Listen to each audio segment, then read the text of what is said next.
नमस्कार दोस्तों, मेरा नाम है राहुल और आप देख रहे हैं आरएस भोजपुरी। दोस्तों बता दें कि खेसारी लाल यादव जी का बहुत बड़ा सैड सॉन्ग आ रहा है। जी हाँ दोस्तों, बहुत बड़ा सैड सॉन्ग है।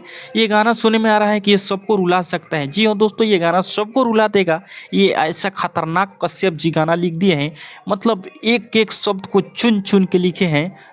हर एक प्रेमियों को, आशिकों को ये दिल पर गाना लगने वाला है। जी हाँ दोस्तों, ये सीधे दिल को फाड़ते हुए गाना निकल जाएगा। ये इस गाने का टीजर कल सुबह रिलीज हो जाएगा अंकिता फिल्म्स के यूट्यूब चैनल पर। जी हाँ दोस्तों, इस गाने का रिलीज डेट शायद परसों, मतलब परसों इस गाने को रिलीज कर दिया जाएगा।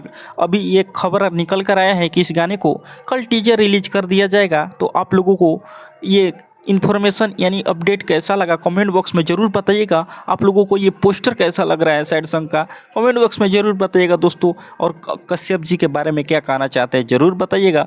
और हमको तो ये लगता है कि इस लगन में जितने लड़का लड़कियों को शादी हो चुका है और जो अभी गम में डूबे हैं, उन लोगों को ये गाना बहुत पसंद आने वाला है। जी हाँ दोस्तों, कुछ गाने का लाइनें ऐसा हैं, कुछ शब्द ऐसा चुन चुन के कश्यप जी लिख दिए हैं कि सबको मन भाएगा और दिल को छूने वाला शब्द लिखे हैं कश्यप जी। तो यही अपडेट था, सोचे कि आप लोगों को बता दें। तो मिलते हैं।